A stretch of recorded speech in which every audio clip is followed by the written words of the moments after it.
la Fundación Española para la Ciencia y la Tecnología, que tan orgullosamente dirijo.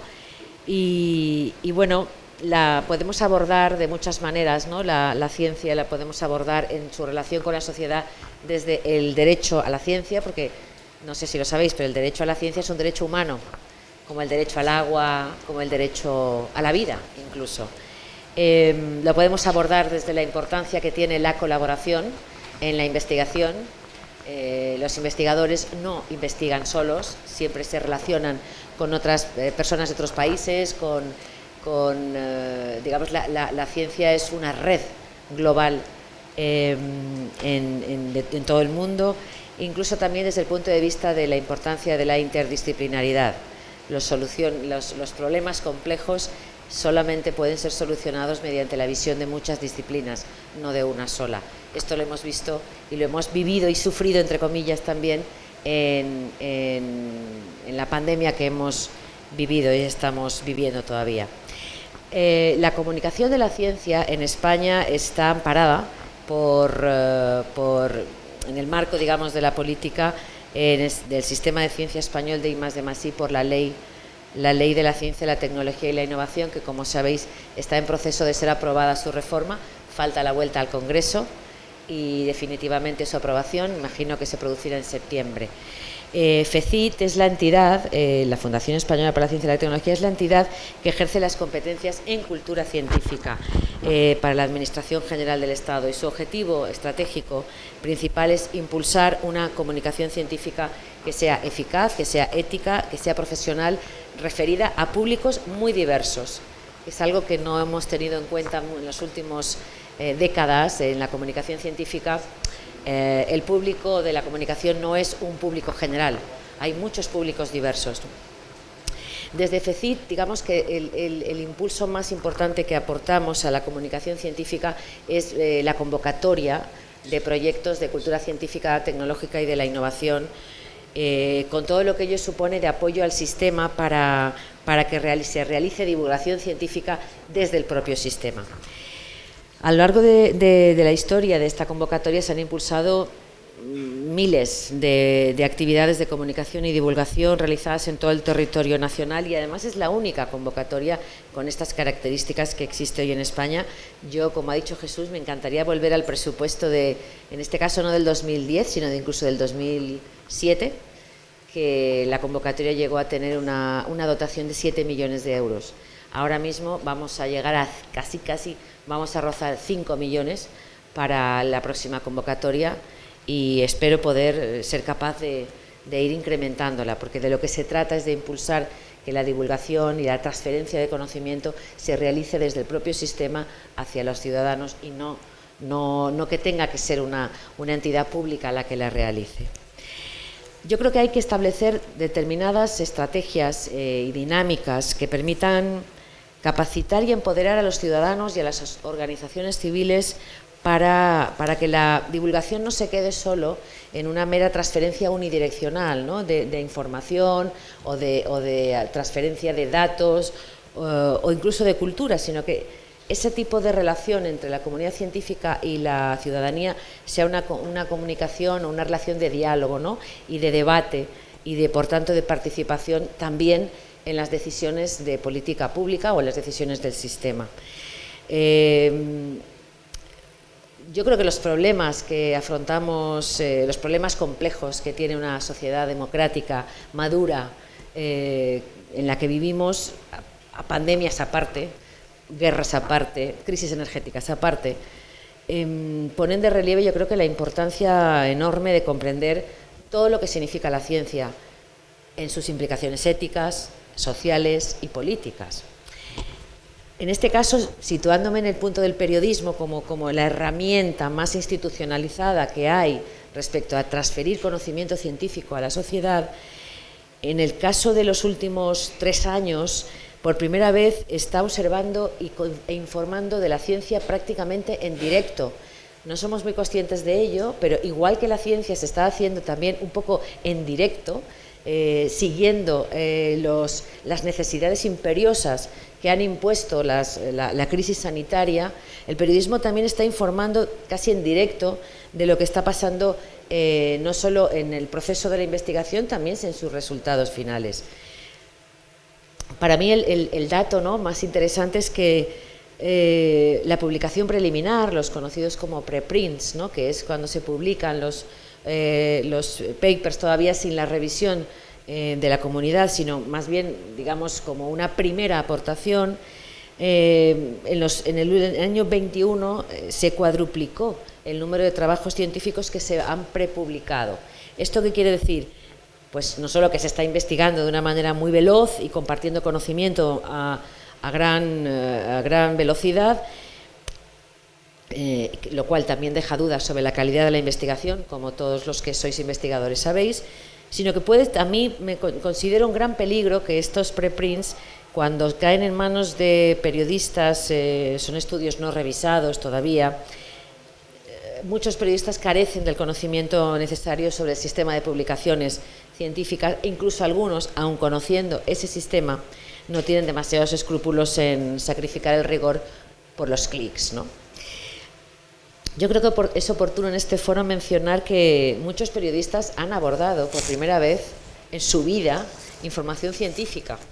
Nunca lo habían hecho hasta ahora. Periodistas de política, sobre todo de sociedad, ¿no?, se han encargado de tener que informar de temas científicos en estos últimos 3 años. De ello ha derivado también uno de los grandes problemas que la pandemia ha puesto de manifiesto de cara a la percepción que tiene la ciudadanía de la ciencia, y es la confusión con el expertise, ¿no?, con el expertise concreto. Por supuesto, el ejemplo más sencillo es que en un hospital donde la gente queda ingresada por problemas graves en este caso de COVID, no hay expertos sobre virus. Los expertos en virus están en otra parte. Y para un periodista no es fácil distinguir entre un virólogo y un epidemiólogo para saber quién es la voz experta adecuada en cada momento, ¿no? De ahí incluso se ha producido una especie de pequeña crisis, ¿no?, llamémosle crisis de los expertos, como se ha denominado, al hecho de que nos hemos encontrado con científicos o científicas que aparecían en la televisión o que publicaban cosas en sus redes sociales, de alguna manera no siendo los expertos idóneos en esa materia. La ciencia está muy compartimentada, está muy estanqueizada, y cada investigador o cada experto tiene tiene muy concretada su área de investigación. O sea, de hecho, la bioquímica o la biomédica es una disciplina amplísima que incluye expertise muy concretos dentro de esa. Dicho esto, o sea, es un poco el panorama en el que estamos ahora.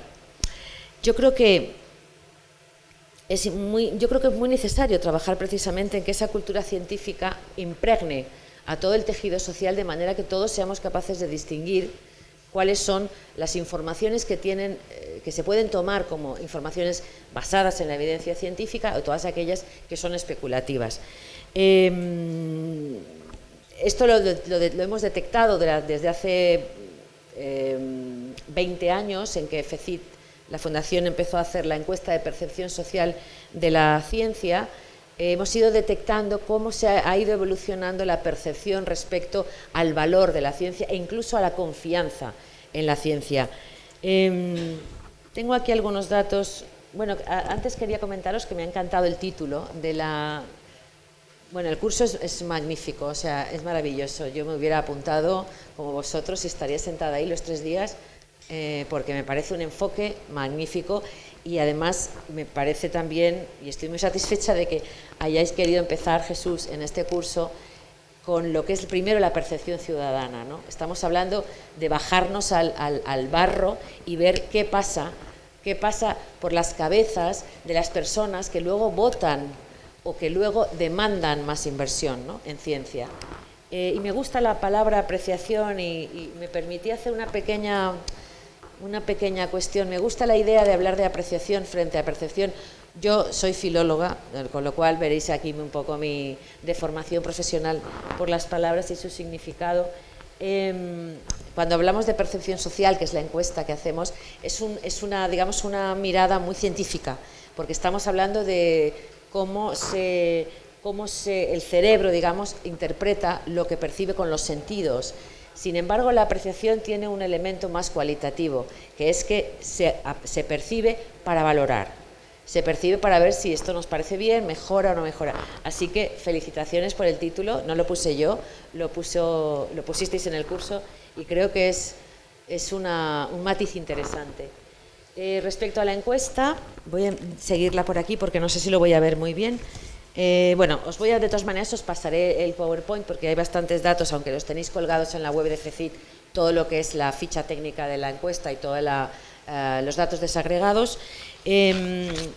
Técnicamente es un cuestionario que se realiza por entrevista personal, visita domiciliaria. Cada vez hay menos encuestas que se hacen así con tanta digamos, rigor cualitativo. Una entrevista de más de 25 minutos, o sea que la gente aguanta ahí bien, 25 minutos preguntándoles sobre ciencia.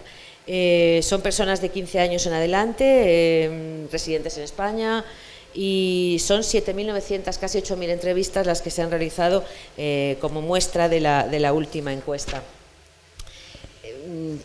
Lo pongo un poco lo subrayo porque creo que es importante, ¿no?, la metodología que tiene esta encuesta, porque creo que es muy valiosa y muy rigurosa. El primer dato que nos llama la atención de la encuesta última, referida al año 2020, es decir, en plena pandemia se hizo el trabajo de campo, lo cual hay hay un interés muy importante por la ciencia, que luego también matizaremos. No es el interés por la ciencia lo que vamos a encontrar reflejado en la encuesta de percepción, sino interés por la medicina, que en muchos casos la gente lo asocia, pero en otros no.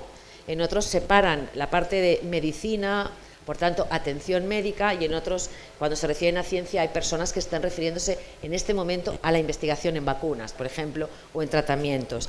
El 14% de los españoles encuestados manifiesta un interés, en primer término, por la ciencia. Luego valoraré un poquito los resultados, ahora os los voy a dar así un poquito más en bruto.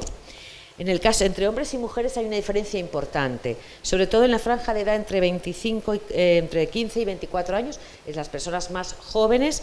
El gap es importante en el interés por la ciencia. Los hombres se interesan en un 30%, mientras las mujeres en un 13%.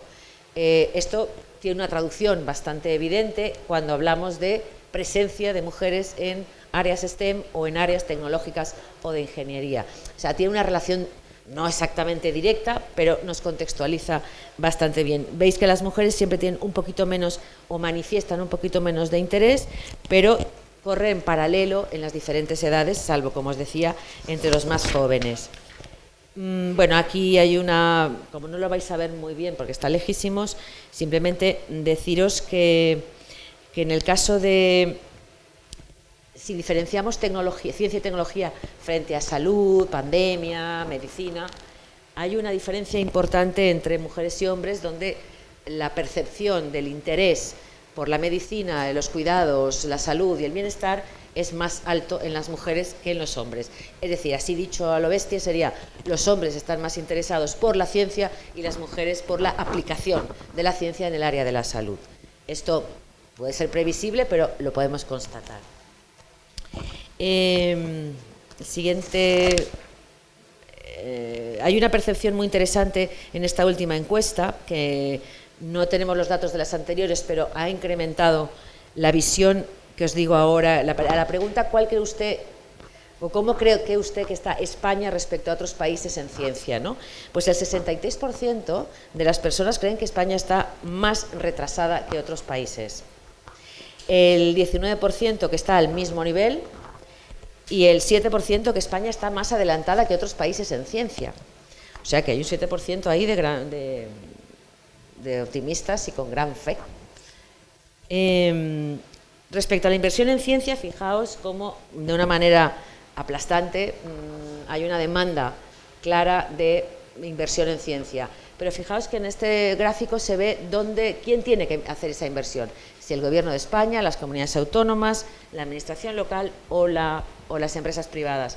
Las diferencias no son muy grandes, lo cual digamos que se le reclama mayoritariamente a todo el sistema que haya más inversión en ciencia. El 84% es una cifra muy alta, más alta que otros años, que otras encuestas, pero también hay que decir que cuando a la gente se le pregunta ¿usted cree que hay que invertir más en ciencia?, ¿quién va a decir que no? O sea, menudo friki, ¿no? Pues la gente te dice que sí. O sea, es bastante normal que el dato sea muy grande. O sea que políticos, muy bien, hacer caso a esto, pero la cuestión no es que... Porque cuando le preguntas, ¿cree usted que tienen que incrementarse las pensiones? También dicen que sí. ¿Cree usted que tienen que incrementar el presupuesto de educación? También dicen que sí. Claro, luego llega, como ha dicho la directora general y la propia vicerrectora, hay que repartir, ¿no?, el presupuesto. Es muy difícil, o sea, hay que negociar con otros ministerios y con otras consejerías para repartir el dinero que hay en donde se pone el foco, ¿no? En este caso, bueno, el Gobierno de España sería el más exigible. En todo caso, las administraciones públicas son donde se exige mayor inversión, no tanto las empresas. Por tanto, en España la ciencia tiene una percepción de que es algo que tiene que ver con lo público. La ciencia es pública. Respecto a la imagen que tienen los españoles de los científicos y el personal investigador como profesión sobre su remuneración económica, el 61% de encuestados cree que está mal remunerada económicamente, el 21% que está bien remunerada. Respecto a su reconocimiento social, considera el 63% que la ciencia, los científicos, el personal investigador no está reconocido socialmente como debería. Consideran que es escaso reconocimiento.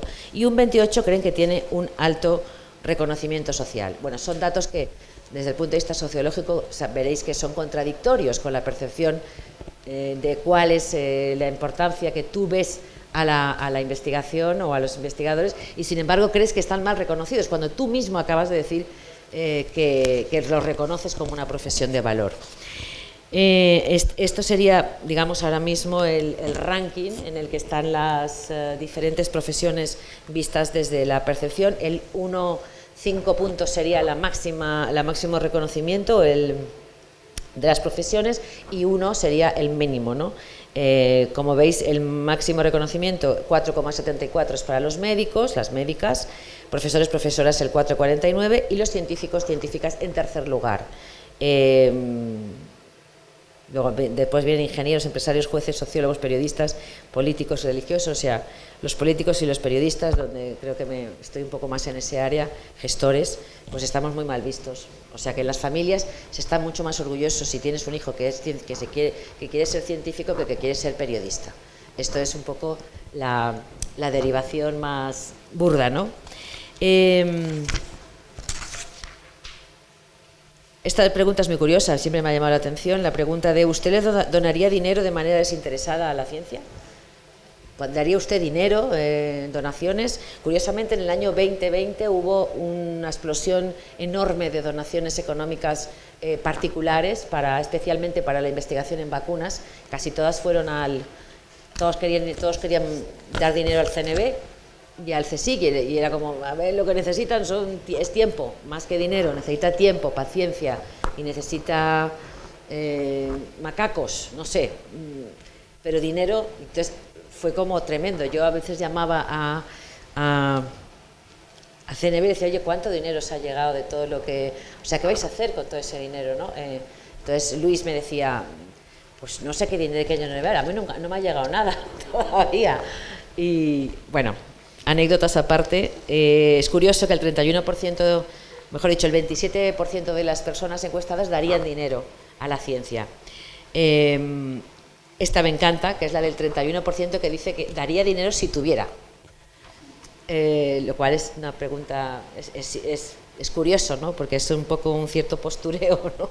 En este caso, lo cual me hace sospechar de qué pasa con la gente que dice que no donaría dinero, aunque tuviera, ¿no? Que es un 31%. Bueno, como esta tampoco se ve muy bien, cuando os pase el PowerPoint lo podréis ver. Aquí simplemente el dato llamativo y también previsible es que el 72% de las personas se informan de temas de ciencia y tecnología, dicen informarse de temas de ciencia y tecnología a través de la televisión, 72%, y a través de Internet, 61%. Sin embargo, respecto a cuál es la principal vía por la que se informaron de temas de pandemia, de COVID, de qué estaba pasando, no de tanto con de la ciencia, sino de la propia pandemia, ahí el dato de televisión supera en mucho a Internet, a diferencia de de una práctica más habitual de informarse sobre la ciencia en Internet. Cabe suponer que esta parte de Internet no estamos pensando en que la gente entra en Nature y se pone a leer papers, sino que cuando dice Internet se está refiriendo a tu primo que te envía un WhatsApp con un meme de Fernando Simón. También se considera, también lo expresan como información de la pandemia. Bueno, estos datos ya no se leen, o sea que lo vamos a pasar para no liarnos mucho. Sigue hablando de, en este caso, la diferencia entre cómo se informan sobre temas de ciencia y tecnología entre Internet y televisión, pero bueno, como no quiero meterme en aspectos que se ven tan mal. Esto entramos en la parte de los temas más concretos que hacemos en la encuesta. Uno sobre el tema de las terapias alternativas, y en esta ocasión hicimos preguntas sobre cambio climático y también sobre robotización y inteligencia artificial, ¿no? Como para ver este panorama. O sea, son temas que se van introduciendo en el debate público y nos interesa ir extrayendo percepciones más concretas. Respecto al tema de uso de las terapias alternativas, que es algo que ya tenemos cierto histórico en esta encuesta, bueno, son datos más bien optimistas, y es que respecto a la encuesta anterior del año 18, ha bajado la confianza en la homeopatía, ha bajado la confianza en el Reiki, que sabéis que es esto de que te tratan las cosas tocándote con las manos, y el dato que no tiene mucho que ver, pero creo que es importante que lo veamos, es que también ha bajado la confianza en las vacunas infantiles. O sea que hay una percepción tan negativa de la homeopatía como de las vacunas para los niños. No estamos hablando de las vacunas de COVID ni nada de eso. Este dato siempre es así. O sea, la confianza en las vacunas infantiles suele ir siempre como bajando, nunca la vemos subiendo. Bueno, las personas que han utilizado estos tratamientos alternativos, en general no, se les preguntaba concretamente por la homeopatía y la acupuntura, que son los más mayoritarios. Aquí tenemos un dato también muy interesante, y es que en el año, a ver si lo digo bien, sí, en el año 20 ha subido el uso de homeopatía y acupuntura en un porcentaje de 4 puntos aproximadamente, mientras que ha descendido el número de personas que no recurren a los tratamientos alternativos. Es decir, ha habido un repunte del uso de tratamientos alternativos. Y el otro dato es que la mayoría de la gente que ha utilizado estos tratamientos alternativos lo han utilizado como complemento a los tratamientos convencionales de la medicina científica, no como, o sea, el porcentaje es de 26 a 73 los que lo han utilizado como alternativa, o sea, como tratamiento primero. Voy a saltarme esta también, que es muy detallada. Bueno, esto está muy bien. Cuando se ha utilizado tratamientos alternativos, medicina alternativa, se ha utilizado en 49% para los dolores. En segundo lugar, para el estrés y la ansiedad. Y bueno, el dato más o menos positivo es que para situaciones como depresión o cáncer, el número es muy bajito. El número de utilización, de porcentaje de personas que han utilizado estos tratamientos, ¿no? La manera que han sido recomendado su uso, es decir, ¿quién le aconsejó utilizar estos tratamientos alternativos? Enormemente la familia, seguido de conocidos, vecinos y compañeros de trabajo. Es decir, un fenómeno de cuñadismo bastante importante. En tercer lugar, y esto también es llamativo, hay un 19% de las personas que dicen que se los ha recomendado un médico o una enfermera. No sé, esto es como lo de uno de cada 10 dentistas recomienda chicles sin azúcar, y piensas, ¿y el que no lo recomienda? Pues es un poco esto.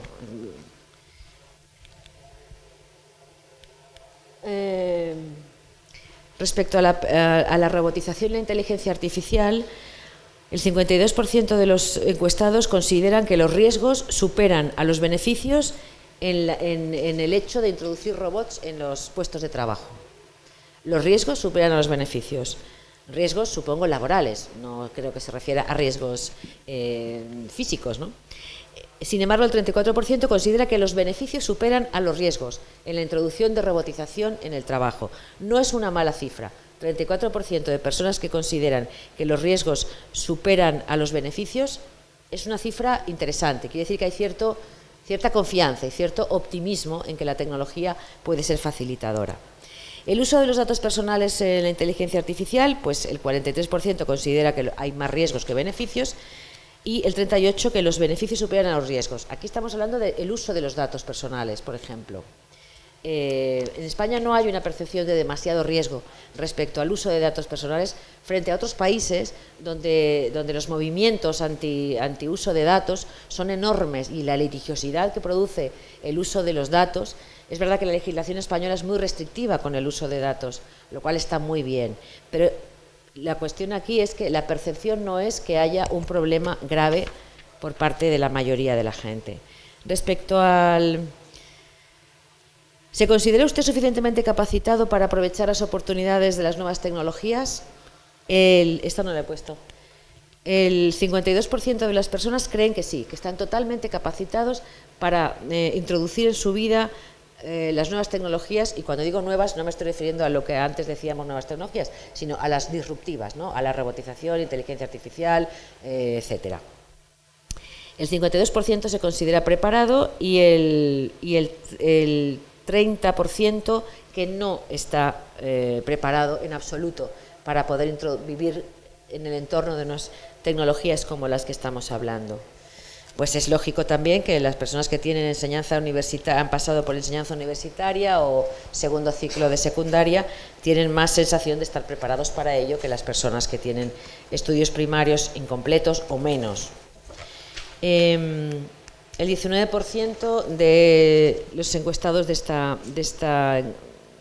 esta muestra creen señalan que en gran medida su trabajo podría ser realizado por un robot o por inteligencia artificial en unos 15 años. Y sin embargo hay un 49%, cerca de la mitad, que afirma que eso no va a ocurrir nunca, que eso no va a pasar.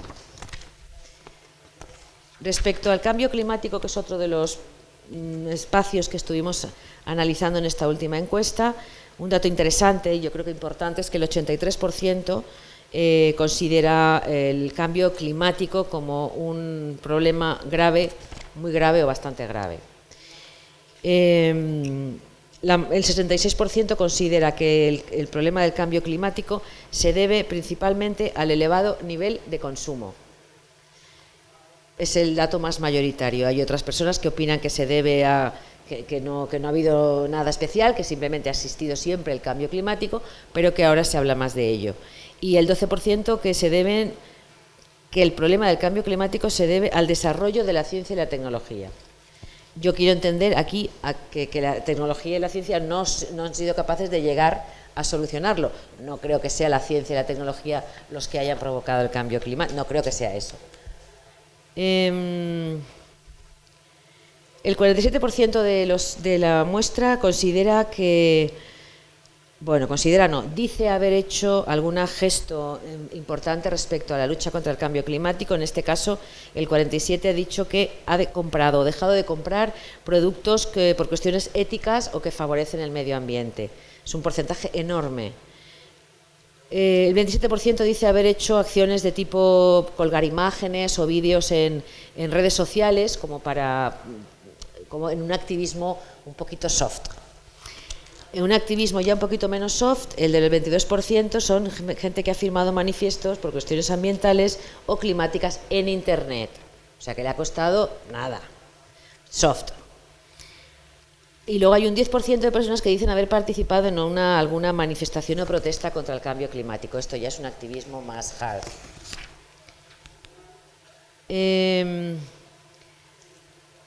¿Hasta qué punto considera usted que la innovación tecnológica puede mitigar el cambio climático? El 45% confían en la tecnología y en la ciencia para mitigar el cambio climático. Pero ojo, el 17% poco o nada.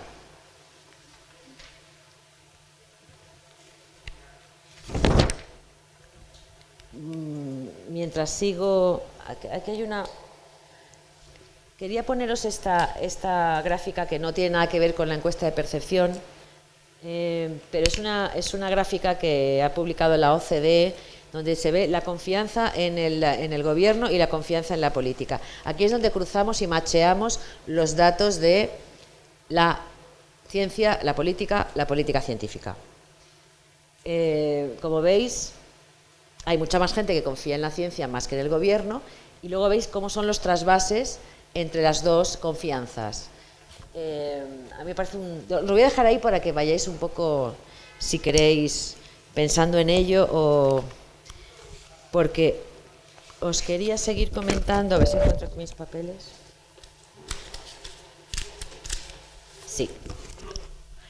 Estos datos, para no aburriros con un mogollón de datos y de resultados, sí que destacaría los que creo que son más interesantes y algunos otros que están en la parte cualitativa de la encuesta. El dato es, fundamentalmente, que el 14% de las personas manifiesta de manera espontánea interés por los temas de ciencia y tecnología. Y ojo, aunque os parezca una proporción pequeña, es una proporción parecida a los que expresan interés por la economía, un 18%, o la educación, un 15%, o el medio ambiente, un 10%. O sea que el interés por la ciencia, así como de manera espontánea, a usted que le interesa la vida, a mí la ciencia y la tecnología, es alto el porcentaje. Es la misma proporción, por cierto, casualmente, de españoles que son capaces de distinguir un bulo o una fake, según dice el estudio sobre impacto de fake news, que es un estudio que realizó la Universidad Complutense de Madrid con una empresa de estudios de mercado.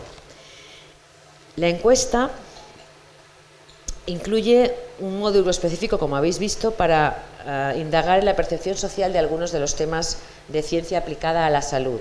1 de cada 6 españoles, es el dato que os he mostrado, 17%, dice confiar en los efectos de la homeopatía, 8 puntos porcentuales menos que en 2018. El 11% en el Reiki, 5 puntos porcentuales menos. Y, curiosamente, la confianza es mayor en estas terapias alternativas entre aquellas personas que tienen mayor nivel de estudios. A mí esto siempre me ha flipado, pero es así. Cuanto más has estudiado, más te dedicas al Reiki, a la homeopatía o al yoga. Ahora veremos por qué, porque eso tiene una explicación. Para comprender, bueno, que referidos a la acupuntura es parecido también los datos, El 23% ha utilizado alguna vez acupuntura y de este grupo el 26% lo utilizó, en este caso, en lugar de tratamientos convencionales o tratamientos médicos científicos. Y lo peor de todo, lo único que nos salva es la idea de que casi el 80% de las personas que han utilizado un tratamiento alternativo lo han utilizado como complemento al tratamiento médico convencional. Hemos realizado también un estudio con varios grupos de discusión, menos cuantitativo, más enfocado a grupos de interés. Y aquí es donde hemos descubierto un poco algunos de los elementos más interesantes cualitativos que explican estas cosas. No existe un discurso general, en absoluto, que sea contrario a la ciencia o a la medicina convencional. No existe. Lo que se aprecian son contribuciones, se aprecia por parte de estas personas encuestadas, y por tanto lo podríamos extrapolar al total de la población, sí se aprecian o se valoran las contribuciones de los científicos, y se considera que el desarrollo de la medicina ha permitido avances científicos significativos en la lucha contra las enfermedades. O sea, tranquilidad, no pasa nada. De hecho, la opinión mayoritaria de las personas entrevistadas es que en el caso de enfermedad grave recurrirían siempre a los servicios sanitarios como primera opción. En general, estos tratamientos sin evidencia científica se conciben como un complemento, como os decía. Este estudio nos demuestra además también que la confianza en estas terapias es mucho más compleja que solo un hecho de desinformación. No. Los usuarios no tienen un problema con que lo ofrecido por la medicina alternativa sea un placebo, lo saben. Pero piensan que si funciona, pues bienvenido sea. Existe, en cambio, un discurso, sí, muy crítico relativo a la aplicación de la ciencia en el ámbito de la medicina. En el terreno de la salud, como os decía, hemos escuchado durante la pandemia y en estos grupos de análisis, estos focus, hemos escuchado que la ciencia sirve al poder establecido, que se pone al servicio de los intereses económicos de la industria farmacéutica, entiendo. Esto es uno de los elementos que menos se beneficia, de los que menos se beneficia la ciencia respecto a la percepción social. Piensan que la ciencia quiere imponerse de forma, además, como arrogante, como una verdad inmutable, pero ven que el corpus de conocimiento es endeble. ¿Por qué? Porque hay continuas rectificaciones en las recomendaciones y en los descubrimientos. No se cambia de opinión. Esto influye muchísimo en esa percepción de la ciencia, cuidado. Y aquí os estáis todos imaginando, ¿no? La OMS, por ejemplo. Bueno, todo tiene su explicación, ¿eh? No quiero decir que la OMS no... Existe una desconfianza en otros ámbitos como el funcionamiento del sistema sanitario, esto también es evidente, con problemas como masificación, por profesionales desbordados, falta de atención, listas de espera. De alguna manera hay una percepción de una cierta tecnocratización de la medicina. De este discurso se interpretan dos deseos, yo creo. Por un lado, la importancia que tiene la escucha activa y obtener una atención, hablamos de ámbito médico. O sea, que la medicina no solo sería intervenir un diagnóstico, una conversación, o sea, no es solamente un arrojar resultados diagnósticos, sino que entendemos que hay un deseo latente de conversación entre sanitario y paciente y una necesidad real de diálogo. Yo creo que estamos hablando del ámbito de la medicina y de la atención sanitaria, pero si pensamos en el ámbito, en la ciencia y en la relación entre científicos y comunidad, también podemos pensar en este deseo. Otro de los ejes del discurso de los usuarios de estas terapias es la referencia a la libertad de elección. Esta es mi top. Y esto lo habéis escuchado todos, seguro. Incluso a lo mejor hasta lo habéis dicho. Para muchos existe como un derecho inalienable, que es el derecho a elegir el propio camino de la salud y de la enfermedad. A mí esto me parece sorprendente y esto lo hemos visto aflorar de una manera muy evidente, sobre todo en todo lo que fue la comunicación y debate de vacunas. Como de yo tengo derecho a decidir si no me pongo, como Djokovic, ¿no? Más o menos. O sea, no quiero que nadie me pinche una cosa y me meta una cosa y tengo derecho a decidirlo. Y no me pueden obligar, ¿no? Como sociedad caracterizada por el desarrollo de la ciencia y la tecnología, yo creo que las personas necesitamos, cada vez enfrentamos y buscamos información científica para tomar decisiones en cuestiones clave. La hemos hecho para vacunarnos. Voy a informarme a ver si yo me tengo que poner la de Janssen o la de AstraZeneca. Es decir, hay como un avance bastante importante en tomar decisiones, en buscar explicaciones científicas o evidencias para tomar decisiones. Pero para eso, yo creo que la confianza del público a la hora de buscar esas evidencias en la ciencia para tomar decisiones requiere al mismo tiempo también por parte de la comunidad científica una acción concreta, que es una mayor comprensión y apertura de la comunidad científica a lo que es la percepción social de la ciencia. ¿Y eso qué significa? Que la ciencia tiene contexto. Que el contexto es los valores, las creencias, los intereses, los miedos, los anhelos. Eso es atender al contexto por parte de la comunidad científica. Para lograr una comunicación científica eficaz, capaz de enfrentar desafíos grandes como es la desinformación, los fake, es muy necesario tener en cuenta la propia ciencia de la comunicación científica. Es decir, hay que estudiar la comunicación científica desde el punto de vista de los emisores, desde el punto de vista de los receptores distintos y desde el punto de vista de los canales distintos. La comunicación científica son muchas cosas. Es la divulgación, es la educación, es la formación, es el asesoramiento, es la cultura. O sea, hay la comunicación científica como hecho general, o quizá podemos hablar incluso de la cultura científica, tiene múltiples manifestaciones en función de diferentes públicos. Para la eficacia necesitamos conocer mucho más los procesos de la comunicación científica. Eso es uno de los temas que nos está preocupando mucho en FECIT, que es la ciencia de la SciComm, ¿no? Que es ahora mismo, yo creo que en España estamos un poco todavía en pañales, ¿no? en este tema.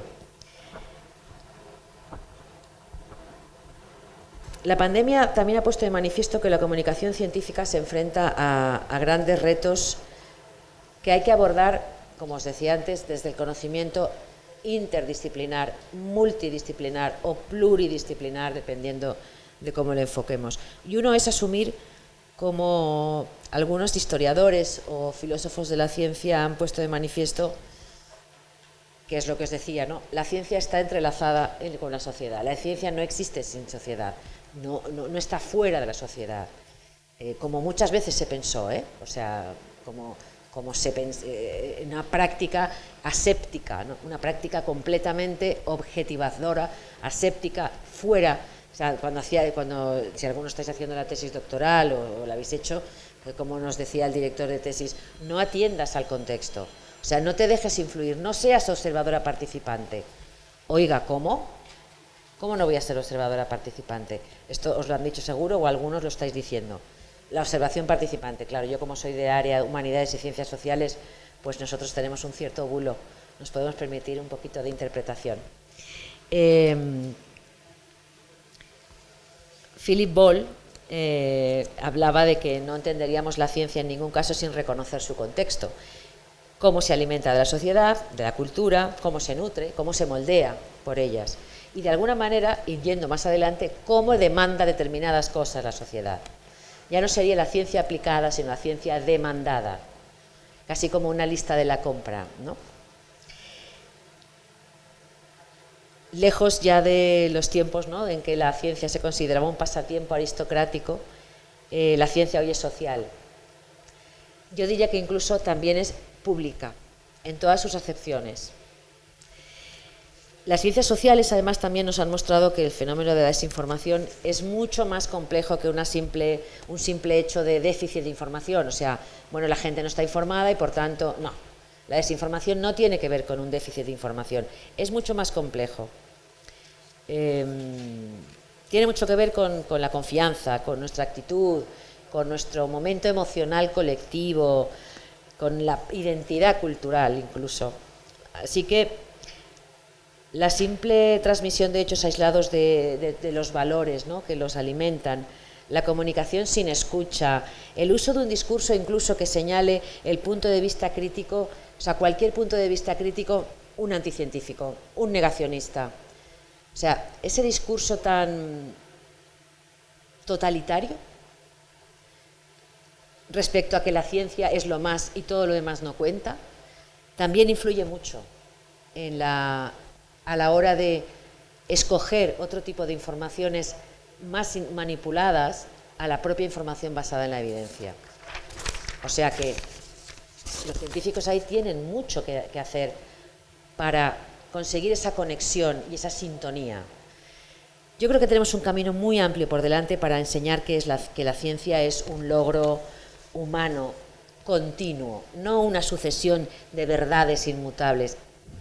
Esa percepción es necesaria conocerla. Así podremos entender por qué la ciencia cambia de opinión, por qué la ciencia se desdice, porque es un proceso continuo y no una colección, como decía, de verdades inmutables y totalmente incontestables, ¿no?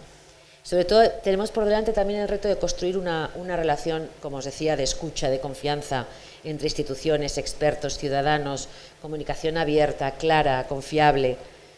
Si algo nos aporta el conocimiento son nuevas preguntas y desafíos. Esto lo habéis oído muchas veces. No solo se trata de respuestas, se trata también de cuáles son las preguntas. ¿Y quién puede hacer esas preguntas? ¿Siempre solo la comunidad científica? No. La hace la industria, la hace la academia, la hace la administración y la hacen los ciudadanos. El creciente... Estoy acabando, o sea que no te preocupes. En este sentido, pondría también un poco, subrayaría también un tema que tendría también un curso posible entero, que es el auge de las redes sociales como forma de comunicación inmediata, que tiene también mucho que ver con lo lúdico, y que además están diseñadas más bien para monetizar la indignación, ¿no?, y el tribalismo, que para otra cosa. Yo creo que tener la tentación de doblegar el discurso científico en esta lógica de las redes para que pueda ser escuchado y llegue con facilidad y distribuido es un reto también importante, porque el contexto en el que se transmiten informaciones en las redes no tiene nada que ver con el contexto que necesita la ciencia para comunicarse. Nada. Entonces, mucho cuidado también con esto. Cómo se percibe un hecho científico comunicado de manera de lo más eficaz posible en TikTok no tiene nada que ver con la confianza que podrías encontrar a la hora de enfrentarte a una información que te la dé un medio confiable. No un medio con el que, a ver, o sea, no puede ser que en TikTok sale de todo, ¿no? Sale cualquier cosa, desde cosmética, cine, es decir, es imposible que exista un contexto adecuado en las redes sociales con todas sus características, y por eso digo que es un tema muy largo y muy aparte, para que la ciencia tenga un camino de confiabilidad en esos espacios.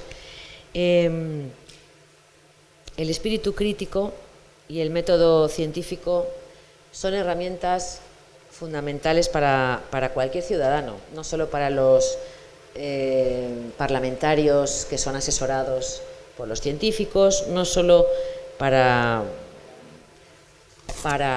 los niños y las niñas que reciben clases de cultura científica. En general son herramientas necesarias y fundamentales para cualquier ciudadano inmerso en una sociedad muy tecnificada en la que todos los aspectos de nuestra vida, todos están impregnados de ciencia. Y ya me callo porque si no me va a echar Jesús.